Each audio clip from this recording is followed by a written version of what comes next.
Happy Tuesday. Happy Tuesday. Kimberly, that's how we start off all of our shows. I don't like it, but we haven't found a better intro. So here we are. We say happy Tuesday. We are very excited to have our guest today. She is a realtor, founder of American Pickleball. She is also the host of Selling Sacramento on the American Dream Show.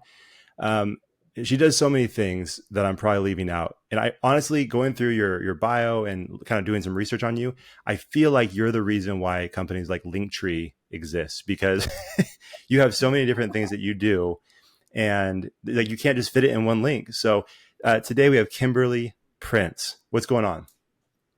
Hello, thank you for having me. Absolutely. We're really excited. And we always start this show off because it's called Connectable. We'd like to start off our show by letting everybody know how we're connected to our guest. And we were just joking off air that we're connected with you because of social media. And it's funny. I feel like so many times people we've had on this show, they do a photo shoot or they're at a certain restaurant or coffee shop, and somewhere in their picture, there you are. And you're involved in something all the time. It's like, she's like, you could be like the mayor of Sacramento at this point, I feel, because I feel like you're so well connected. And so we were really excited to get you on the show because you do so many cool things, and you're connected to so many awesome people. So it's pretty simple. We're connected through social media, but I think through a bunch of common connections as well. So really excited to have you on the show. And now I'm going to be quiet and let you chat a little bit. So tell us a little bit about who you are, where you grew up, and kind of how you got to where you're at today. Okay, so I'm a Sacramento native. I was born and raised in the Rockland area. I went to Loomis School Districts. I'm a Del Oro alumni. And as soon as I graduated high school, like the typical story from everyone from Sacramento that I know, I could not wait to get out of here. And I took off to Southern California, and I lived down there for about 7 years. Never thought I would come back. My family never thought I would come back. And I ended up one day waking up and being like, nope, gotta go home. And I've built my life here since then in the last, I think, 7 or 8 years. And it turns out to be the best decision that I ever made. And I decided to plant my roots here, start businesses. I was licensed as a realtor when I was living in Orange County.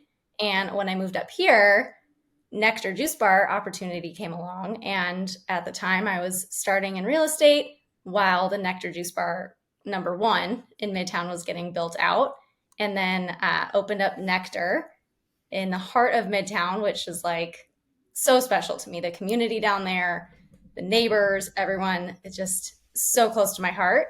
And then fast forward, open location #2 during COVID, 2 months after COVID hit.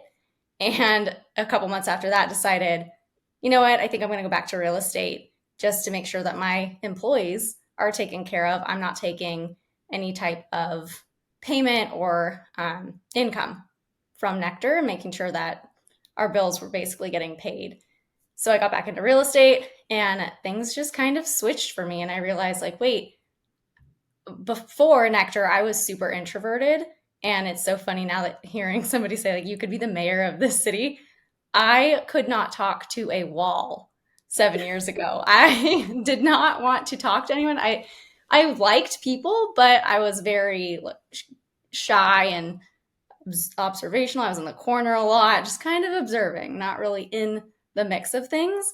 And then through Nectar, I was forced to originally fake it and talk to people and build these relationships. And what ended up happening is I became just so accustomed to talking to people who I didn't know and making these really wonderful connections throughout the community. And then I got back in real estate and was like, that's all you really do in real estate. So I ended up thriving in that aspect and loved it. So I decided to sell the juice bars, and I've been full-time in real estate. And after 2 months of being full-time in real estate and no business, I was really bored. And I needed like that outlet for creativity. And real estate's great. I love my clients, but there really isn't like the fun, creative aspect to it. And so I decided to create a pickleball paddle brand and lifestyle. And here we are, just figuring it all out. Wow. I love that. That was impressive that you squeezed all that in. And like, she's a true pro. because you really squeezed all that in very clearly and concisely. But we got the whole full picture. That was impressive. Thank you. I love that you just tried different things. And you remind me of like when you said before Nectar, you were just kind of introverted. And then after that, it just kind of like all of a sudden, you're able to talk to people and you're extroverted. That reminds me of, that's how teaching, I'm a teacher. So that's what got me out of my shell. I was super shy, public speaking. I was terrified. And now I'm just like, whatever, it's fine. This is just every day for me. So, Yeah. and then with you and yeah. Get So out I of it. totally get that. Yeah. Well, I feel like we've talked about this on this podcast before because we've done a couple episodes about introverts versus extroverts, and I'm naturally an introvert as well. So anytime I talk to someone from college or high school, they hear I'm doing a podcast and like, what? There's no way you're doing it. Like you're producing one. Like, no, I'm actually speaking on it. And we've talked before. I feel like there's this thing sometimes with introverts that they're almost secretly they have this like ability to be really good at those things that they think they wouldn't be, and they don't have the courage sometimes to step out and do it. But once they actually do it, it turns out you're actually pretty good at it, which is a really bizarre thing as an introvert. Yeah, I think that's really true, especially with me. And I think for me, the key piece to that is I take a lot of time to kind of just observe and kind of gather the information before I will really like jump off the ledge. And so a lot of people will probably look at the things that I've done throughout my career and think like, oh, she woke up today and decided to do this. Like, no, it's been in the works. At one point I realized like I observe for a long time, but people looking from the outside in probably think like, oh, she just woke up today and decided to do a TV show, or she just woke up and decided that she played pickleball now.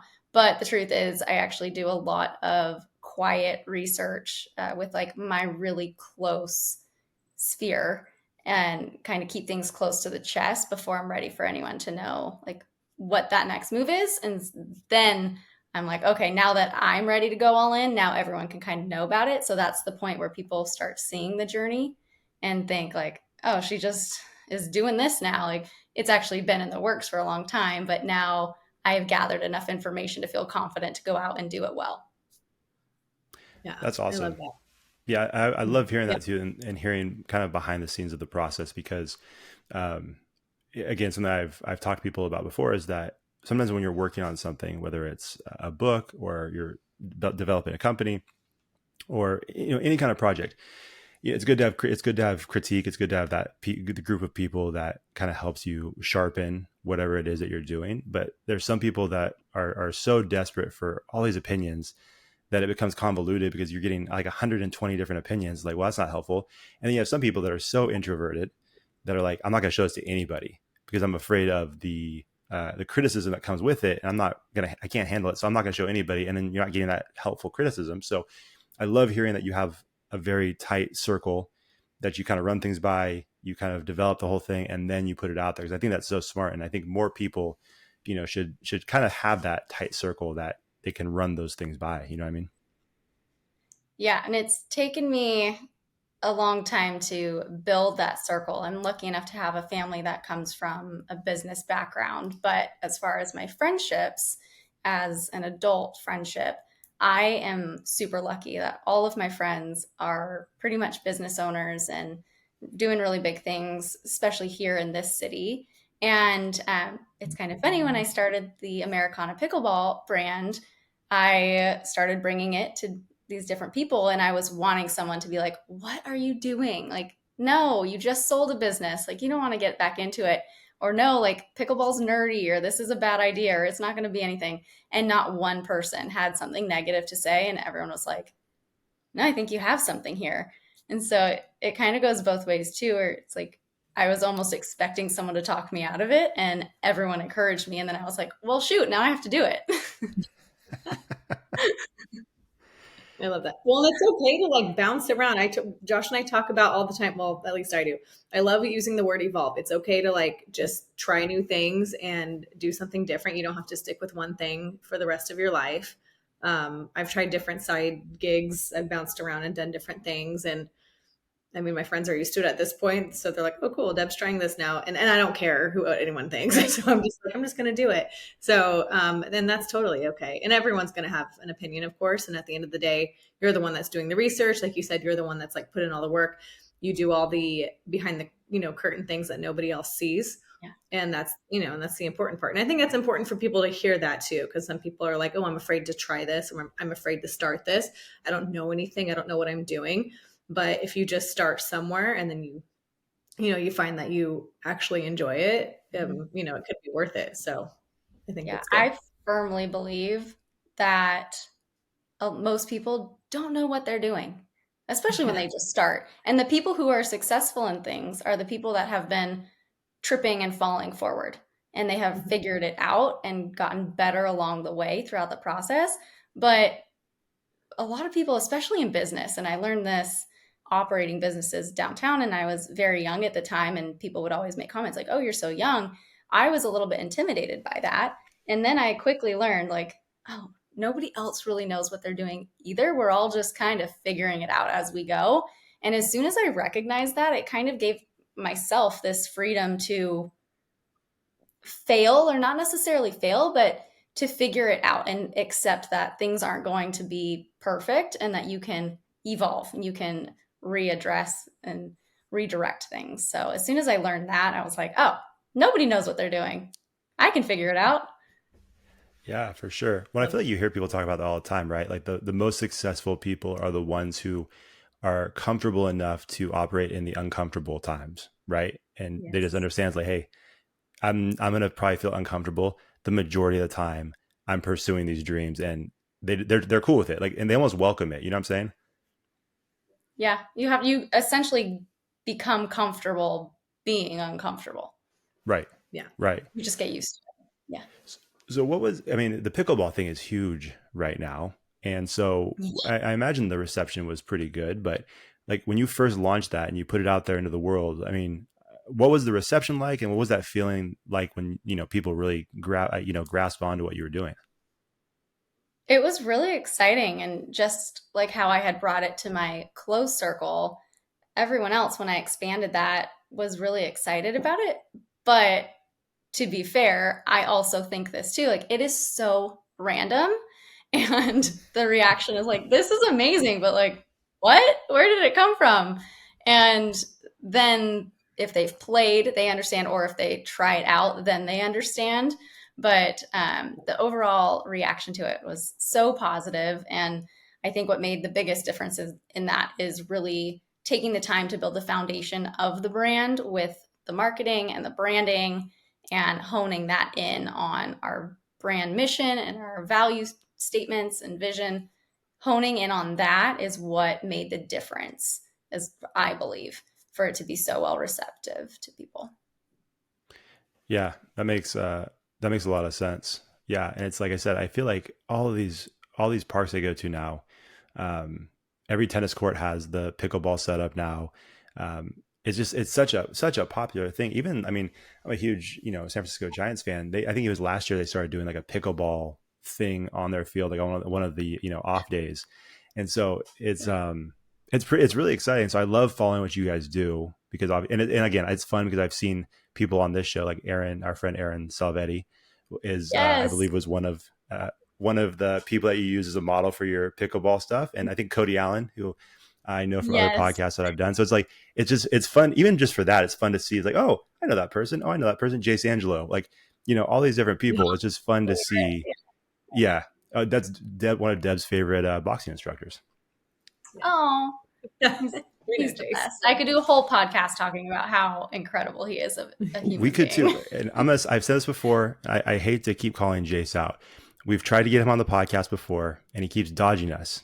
He's slipping punches. Like, we're trying to throw invites his way, and he just keeps slipping them. So if you ever just bump into him, just say, hey, they're not horrible at podcasting. You should jump on.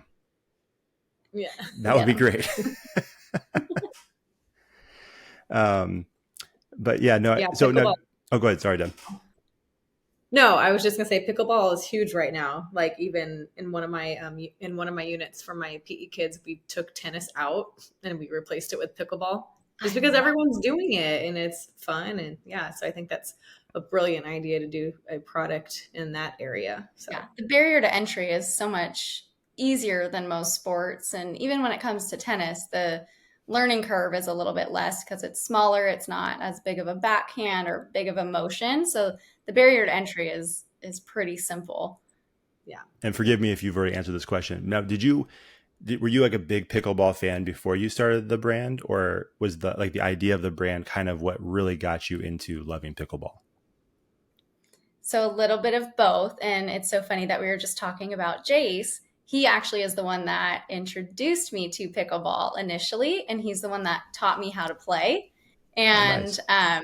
he's kind of been my right hand guy along the way of like thinking about it and building the brand and eventually launching. He's been there every step of the way, but he's the one that originally taught me to play. And I kind of knew before going into it, like I was looking, of course, I wanted to be like cute and aesthetic and all these things, but I wasn't really finding anything before I had even stepped foot on the court. And so I already kind of knew that there was something missing in the marketplace. And then when I played and I was like, oh, this is fun. Like, I want to come back and do this again. They kind of just went parallel along the same road. And I played more often and was like, okay, there's still nothing, and filled the gap in the marketplace because I was personally looking for it and it didn't exist. Sure. I did want to ask you because, you're talking about Jason, how he's been, it was kind of part of the inspiration behind the whole thing and kind of got you started. I'm always curious because obviously, again, it's called Connectable. So we're always, looking for the connections and how people are connected with your business. I mean, he's such a creative guy. We see all of the stuff he does throughout the community, so many connections, so much insight and wisdom, and then obviously so much creativity. How important is it for you as a business owner who's trying to create a brand, who's trying to create this business, to one, find someone who understands your creative vision and who can help make that kind of come to fruition? Because there's a lot of creative people out there, but you're not going to connect with every single creative person, and they might just not, vibe with what you're trying to do. So the fact that you found someone like that is awesome, but like, how important to you is it to find someone that you can connect with on the vision?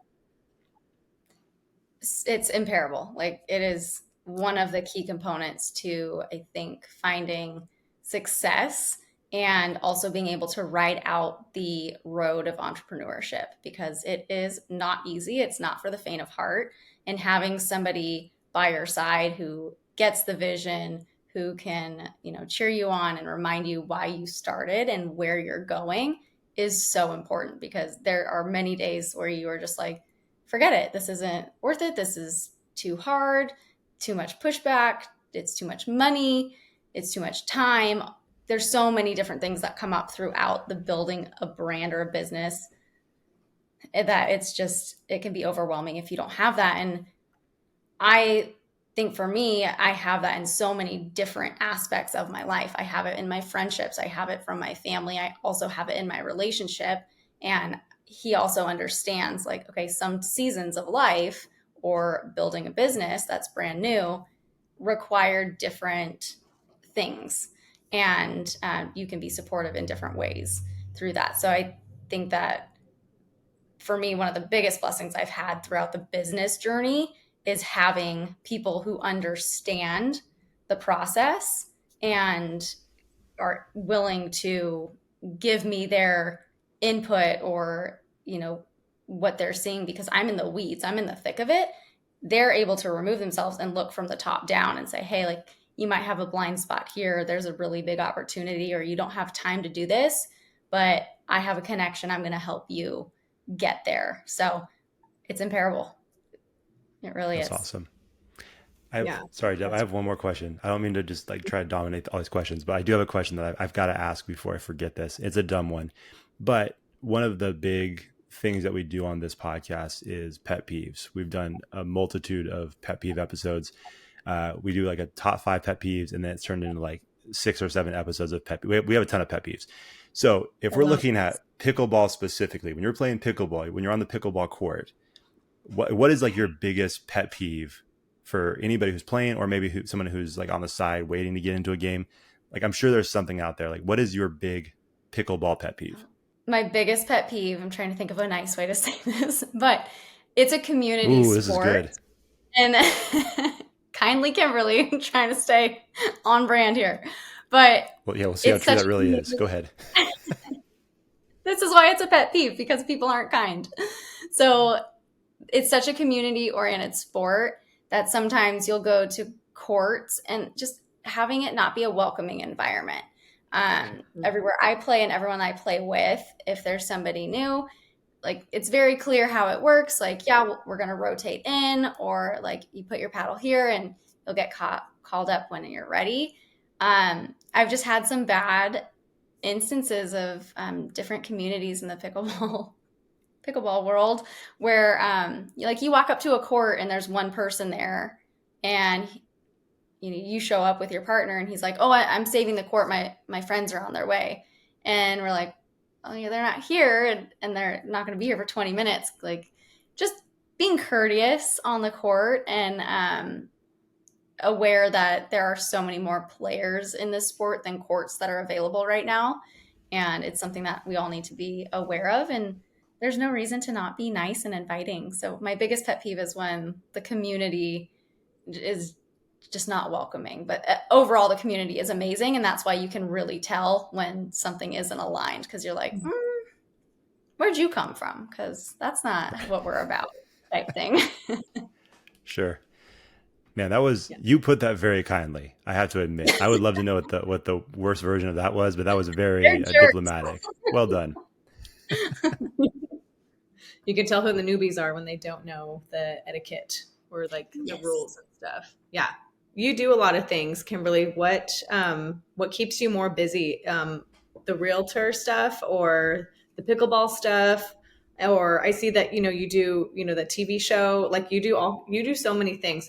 How do you find balance, or which one does one keep you a little more busy than the other, or how do you work that out? Because I have a side hustle. I know a lot of people who do many different jobs, and sometimes it's hard to find a balance between all of that and a relationship and a personal life. And then you got to feed yourself too, and you got to sleep. And so how do you find all that balance? Getting comfortable with things being chaotic sometimes. There's definitely seasons in any business, but learning those seasons has really been beneficial for me. Like in real estate, I know that come winter and the holiday season, things do slow down. And so for me, that it was strategic and like, okay, that's when I'm going to launch the new business, because I will be a little bit slower.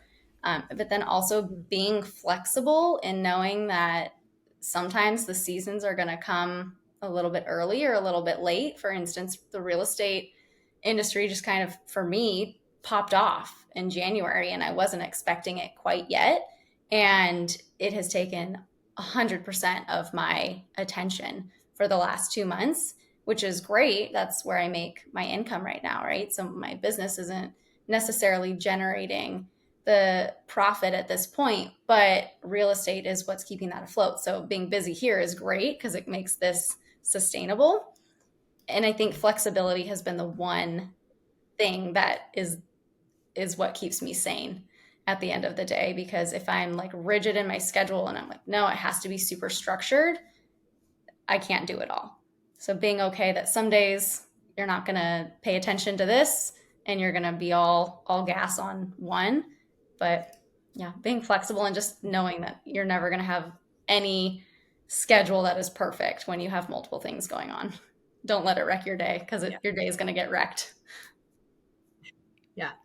And then that, and having a supportive community, I'm sure helps. Like you said, your tight knit circle of people around you, like they just understand, like they know, because they also own businesses, and that's been key in having successful relationships or friendships, is the true understanding of like, I get it, you're in a busy season right now, like holler if you need me. My friends when I had Nectar, Kayla Jordan from Creamies, she was in there blending up acai bowls, and there's been days where I've been bagging her cheesecake cookies for her in the back of her shop, and we just kind of understand without saying, hey, I need help.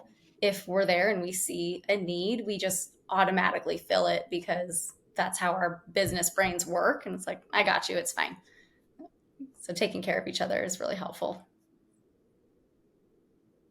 Nice. Yeah. Yeah. That makes sense. Well, that's one of the things we always find interesting talking to um, people that are as busy as you, because I heard somebody say once that you can't really balance everything.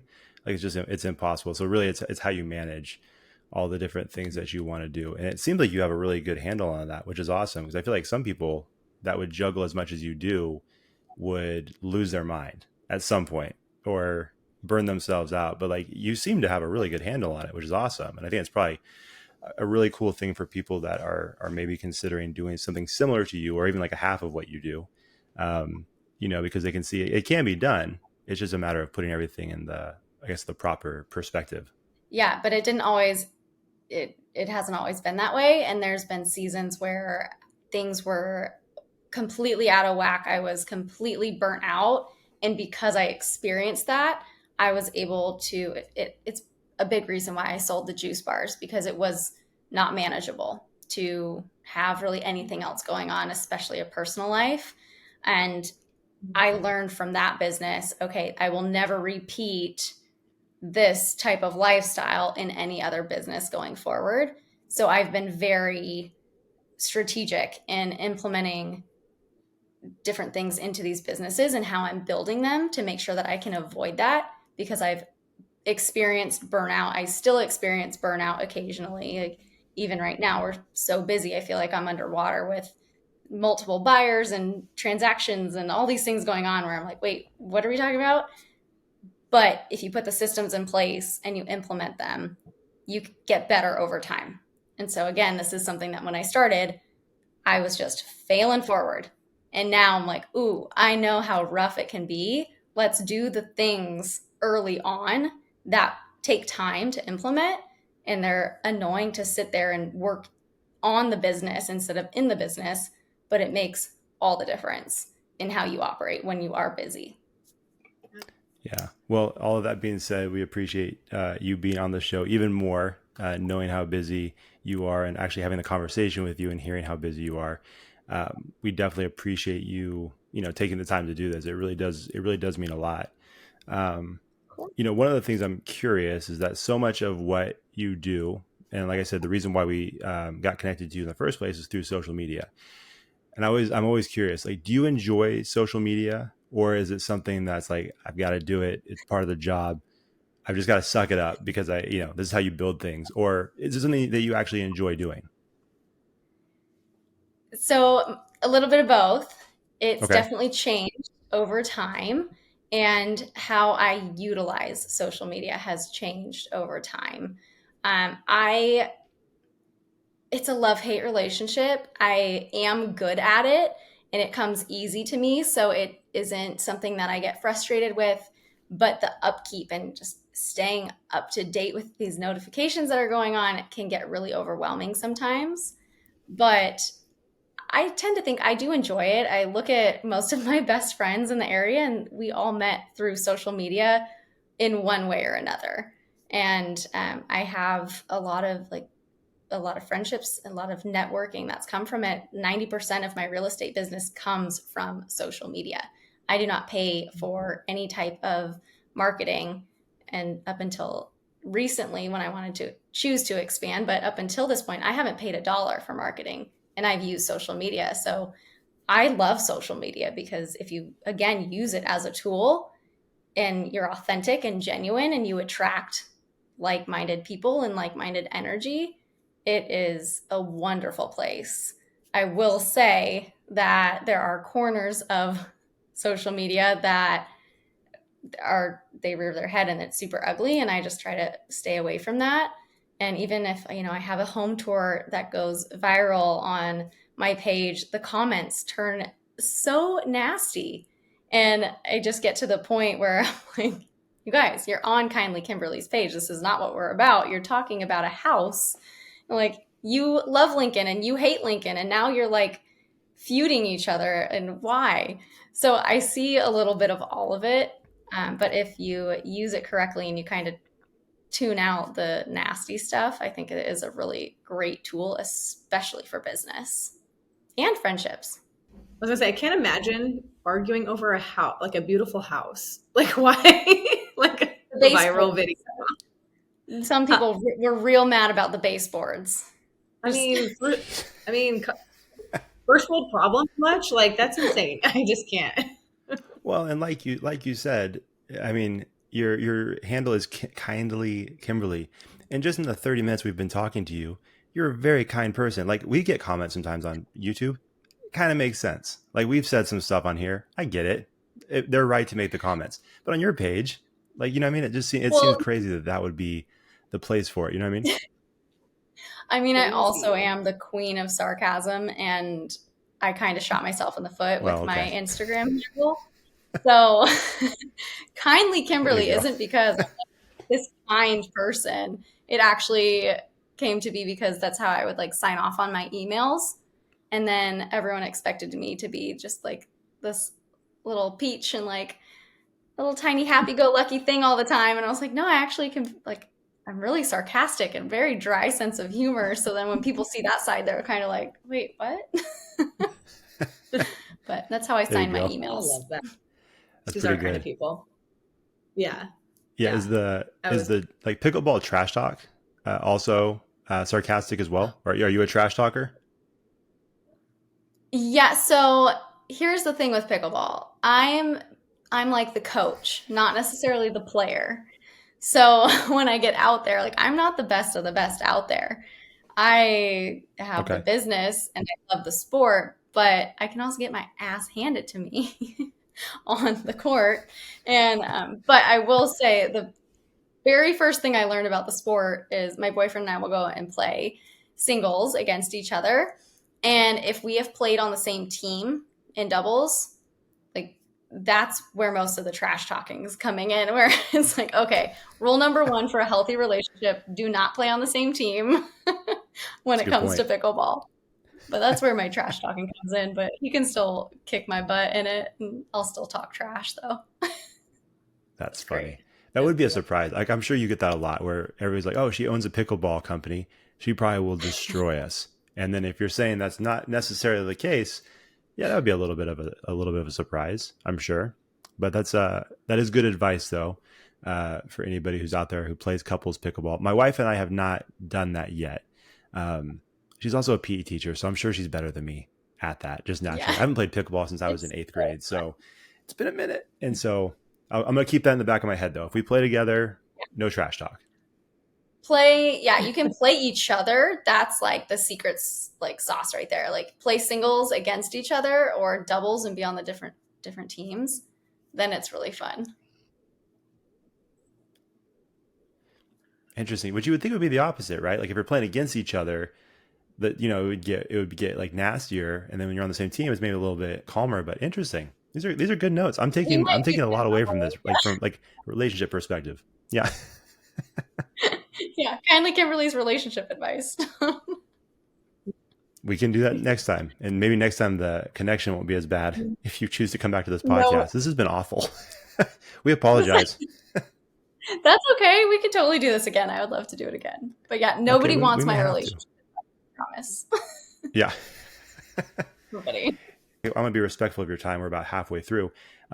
We have to get to this TV American Dream Selling Sacramento show because first I want to say this as someone who has to do stuff for this podcast and we do videos where we're recording ourselves giving some kind of announcement or doing some kind of silly thing where we're trying to record ourselves. I take like 50 takes.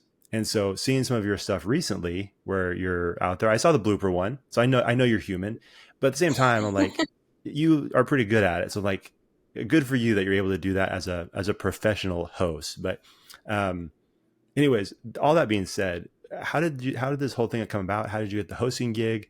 Can you tell us a little bit about the show, the whole thing? Yeah, so it's called The American Dream, and my specific segment is Selling Sacramento.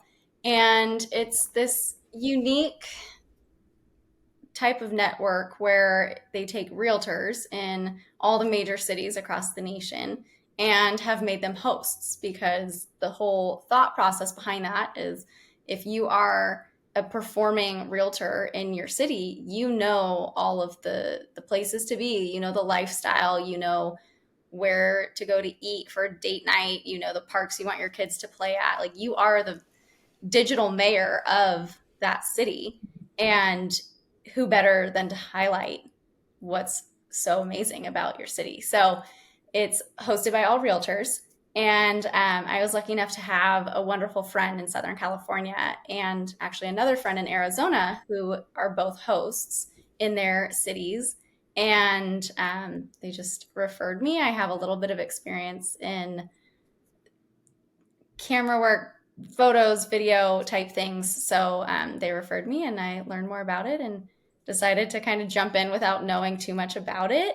And I actually signed on to do it when I was a little bit slower in the real estate world over the winter. And so I was like, oh, this is great. Like, yeah, I totally have time for this. And then when I got cast is right when I became busy. And I was like, oh no, what did I do? So it's been, of course, that's how things happen, right? Like, so again, just adapting and being flexible and figuring it out. But I've been really lucky in, again, talking about Jace, I was able to bring in my own videographers and my own team. And so I had to vet for them, but I got them in and now I'm doing it with them and they're behind the camera, which is really fun. So yeah, that's basically what we do. We just kind of highlight the things that we love about the city, the places, the people, and the landmarks. And I have full creative control over what we highlight. And I'm intentionally going to focus on like the entrepreneurial space and the businesses, and not only like, oh, go enjoy the steak at this new steakhouse, but let's go meet the owner of the business who created the recipe for the steak and why he wanted to open here in Sacramento and what the community means to him. So highlighting Sacramento and why it is so great. That's my goal. That's very cool. It's awesome that you have the creative control over it too. Like you have so much input in that, because I wasn't sure how that works and what that whole situation is like. But that is really cool, especially because you know the city so well, and because like you said, the ins and outs, the restaurants, the parks, whatever the case may be. So it makes sense why you would have so much, say over what's shown and how it's shown and all of that. So, and you brought, your own team, which is very, very cool. I think that's great. So when does it air and all of that? So my first episode will air sometime in April, but I will have it before then and I will be releasing it on my social channels prior to that. So, and then it's on Cool. most of the major streaming networks, which for me, I'm like, I don't really care about that.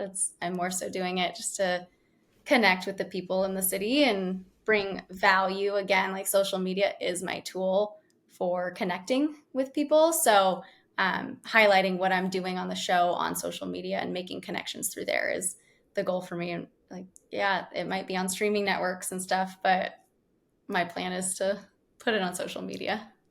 I love those reels that show, like, and I saw some on your page too that show like where to eat and like where to go in Midtown. My friends and I are always trying to like find new places to eat for like brunch or whatever. And all of a sudden I get a bunch of TikToks or Instagram reels sent to me. Let's try this place. Let's try this place. Let's try this place. So that is such a good marketing idea, like how you do that for real estate. Like they'll even send me houses, like, look at this house in Texas. We should all go move. Let's live there and live together. Like, jokingly, because whatever, they're so cheap over there compared to California. But I think social media, and you can correct me if I'm wrong, but I feel like social media has really helped out in the marketing world for entrepreneurs, because Yeah. like you said, it is free marketing, because you create a video and boom, it's out there, and then it just kind of gets passed around, and the more people see it, and especially if it looks pretty, like it's eye-catching and stuff. And so I love those videos. That it always grabs my attention. So that's how I find new places to eat in Sacramento. Yeah. And I tell people, treat like agents or anybody that's looking to build business through social media. They'll ask me Mhm. like, hey, how do you utilize it? I tell people, treat it Yeah. like a brochure that's there, and you never know when you're going to capture your next potential lead. And they get to go through your entire brochure of, maybe you highlighted something in Roseville 3 months ago that's going to capture their attention, and you just never know. So post the content and let it serve the client and attract the client that you want to reach by posting, talking to the ideal person you want to reach. That's really the key to it. You kind of touched on this a little bit before, but if you had to kind of point out one of your favorite things about Sacramento, because like you said, just like everybody else who's grown up here, I grew up here my whole life. I've lived here my whole life. You know, I've always loved it here, but I knew plenty of people that had the same mindset that you did, where they're like, okay, as soon as I have an opportunity to get out, I'm gone. And then there's this weird thing that happens where they come back and all of a sudden they fall in love with the city that at one point they were so desperate to get away from. And so it's always really interesting hearing that perspective, because you did move away for a little while and then you came back. And so now with both those perspectives and now the show you're doing and being a realtor, what is like one of the biggest selling points for you when you're talking to people about Sacramento? Like what is one of your favorite things and one of the things that you always try to sell people on when it comes to the city? There's an endless opportunity of things to do. I think people rag on it so much, but there is so much to do, from the food scene to the music scene, or even out in nature. And I know everyone talks about it, so cliche. You're an hour and a half to the Bay, or an hour and a half to Tahoe, you're an hour to Napa. You are geographically located somewhere that makes living fun and accessible. And if you don't have something positive to say about this city, I think you just aren't creative enough to find something fun to do with your time. I like that. You just dropped the mic right there. That was pretty good. I mean, Be better. yeah, I couldn't have said it better myself. That was awesome. Yeah. Yeah, I'm from a small town, and I moved to Sacramento about 10, 11 years ago. And so to me this is a big town, and even though I'm getting used to it and I see everything, I'm like, okay, I kind of know where everything is, but there's still so many places that I haven't seen and so many things that I haven't had a chance to look at or visit. So I agree with that statement. You need Yeah, to and do there's something better with your always time. new places coming. And that's the fun part about it. Like there's this like turnover of the keys type thing, and the younger entrepreneurs are now coming in with their businesses and new concepts, new restaurants, new events. And there's always something new and invigorating in the city that's happening. So it's fun to watch it evolve over time. Even from when I started Nectar in Midtown back in 2017, from where it was then to where it's at now. Granted, we had some hiccups because of COVID and everything being shut down, but the way that events have evolved in the heart of Midtown and downtown, they've come a long way, and there's something for everyone. Like, you love tomatoes, there's a festival for it. Like, you love beer, there's a festival for that. Like, there's if whatever you like, we probably have it. That's true. Yeah.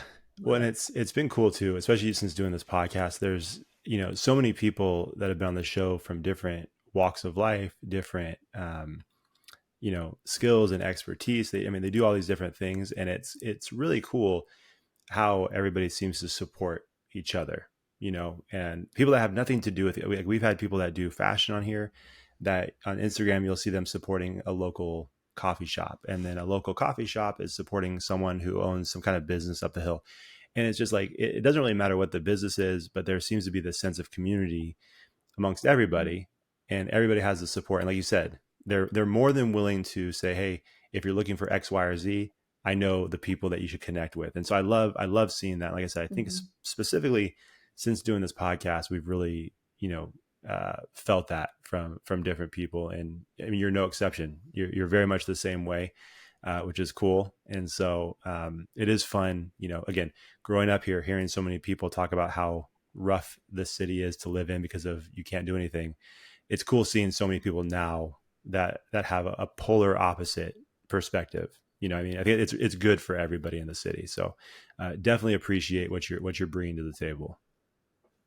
Thank you. Yeah, the Sacramento pride in general is, I just have never seen anything like it in any other city that I've lived in or spent a good amount of time in. The pride that the natives have and the people in the city doing the things have, it's pretty remarkable. 100%. Now, that being said, like I've joked about multiple times on this episode, how well connected you are, how you could be the mayor, could be the queen of Sacramento, kind of whatever you want to do. It seems like you could do it. Now, my perspective of you, it seems like you're well recognized by a lot of people, almost like a local celebrity. Do people recognize you when you go around, like people that you don't know, like when you're just like at the grocery store, it's like, hey, I follow you on Instagram, or I follow you on the American Dream, whatever it is. Do you get that? Occasionally, not too often. It used to happen a lot more when I lived in the heart of Midtown. And now that I've relocated up to Roseville, it does still happen. But what happens more often actually is people, random strangers that don't actually know who I am, will stop me and be like, hey, you look like that actress. And I get this at least twice a week. They tell me I look like Anna Kendrick, and I get it all the time. I can see that. You kind of sound like her too, a little bit. Little mousy, yeah. No, that's not what I was gonna say, but yeah. I would say I don't look like Anna Kendrick. She looks like me, so get it right. He is me. There you go. I get that more often, but occasionally people will be like, "Oh, I follow you on Instagram." And for me, I'm bad with names of people that I do know in real life. Like, names are hard. Like, faces I've got, but names for me, just I think that comes from Nectar and seeing 100+ people a day. It made it really difficult for me to remember names. So when somebody stops me in the wild and says, "Oh, hey, I follow you on Instagram," I'm like, "Hi." I feel bad because I don't know who they are. And then once we start talking, I'm like, I know exactly who you are, but it takes me a minute.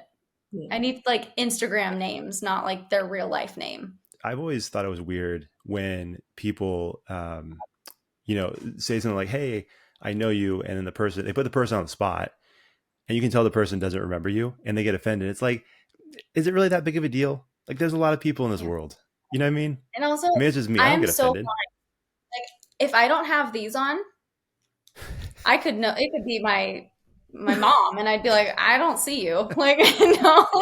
So people do look at me sometimes and are like, yeah, we know each other. And I'm like, I just can't see you. I'm blind. It even says on my license, I can't see. That's awesome. That's a great excuse. I need to start carrying glasses around. So that way, if I don't recognize someone, it's like, I don't know what to tell you. And then you pull the glasses out. Like, what are they going to say? They can't get upset. That's awesome. Yeah. Happens all the time. Well, like I said, anyways, we want to make sure we're respectful of your time. We're almost up on an hour here. Before we get out of here, Deb, did you have any other questions for Kimberly? I just had a random question. So because you are in real estate, if you could pick a house to sell, I was going to say live, but I want to say sell anywhere in the world. Oh, where would you want to sell a house anywhere in the world? Given I was had my license anywhere, I would probably want to be, oh my gosh, like somewhere in Italy and like a villa and sell along the countryside in, like the Riviera area. I think that would be like, top tier real estate. I mean, I'd have a lot to learn about like the cobblestone and how they build the homes over there, but that's a different story. That'd be good content though. Oh my gosh. Really for sure. I know. That's how I started building on social media for real estate. I enjoyed going and looking at homes anyways. And so then I was like, oh, I might as well post a tour of it. But every once in a while I get mesmerized by the home and I go to make the tour and I'm like, oh, I didn't do such a good job because I actually was really paying attention to the home. And then I'll go back and get a better tour of it. But sometimes I walk into these homes and I just put my phone away because I'm like, this is amazing. I just want to take it all in. So it's like a sunset. Sometimes like you take a picture of a sunset and it doesn't it's not the same. And sometimes you just want to watch it. True. I don't know. Well, I was curious. You mentioned sunset. How do you feel about a show like Selling Sunset? Because because my wife watches Selling Sunset on Netflix. Is that like, as a realtor, is that like, how do you feel about that type of show? So I personally love it. It's a guilty pleasure of mine, but it has nothing to do with real estate and Sure, the sure. reality of real estate. It's just two completely different things. Yeah. But I do personally really enjoy watching that show. Okay. Nice. Yeah. She does as well. So I had to ask because I was curious. But yeah, I think that's the kind of the consensus with that show, right? Not too much about realty. Not too much. And then if you actually like, there are some pretty like hard players and big names on the show, but for the most part, if you can Google their overall production, it's not that impressive. Like they sold one home that's like a few $1,000,000, and you're like, you've only sold one thing in the last year and a half. So Pretty tough. just Yeah. you can Google these things, and it's pretty interesting when you realize, like, oh, they're on a show not to sell real estate. They're on a show to create entertainment. Oh yeah. 100%. There you go. So if anybody was Yeah. wondering about that show, now you know. That's the real Yeah. deal. Google it. I'm like, I'm entertained by it, so There you go. I still watch. Then they're Works. doing their job then. Yeah, exactly.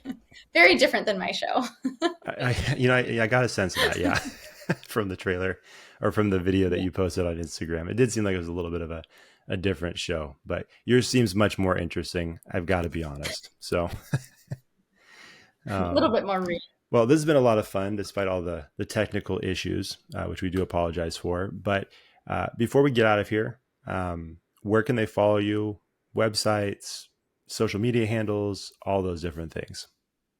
Yeah, so my social media is for Instagram is at kindly Kimberly, Kindly Kimberly, and then they can also follow Americana Pickleball on Instagram. And from there, you go on Kindly Kimberly, go to my link tree, and I'll send you everywhere else. It's extensive. I went there today. Oh, if you're a buyer, a seller, you're an agent, if you're playing pickleball, I got you covered.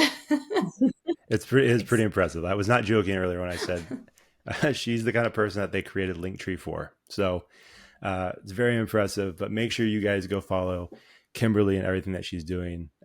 So many cool things. And really, it doesn't matter what you're into: pickleball, real estate, just knowing more about Sacramento. Like, there's something for you. So make sure you go follow her. And yeah, again, thank you so much for taking the time to chat with us. We appreciate it. And we look forward to following more of what you do and potentially having you back on this podcast to fix whatever Yes, chaos has been anytime. happening. Whenever you're ready, say the words and we will do Perfect. round two. Perfect. Well, I definitely appreciate it. And we will continue to follow you and talk to you soon. Thanks for watching the show. If you enjoyed that episode, make sure you like it, share it, and hit the subscribe button to get a new episode every week. We'll see you next time on the Connectable podcast.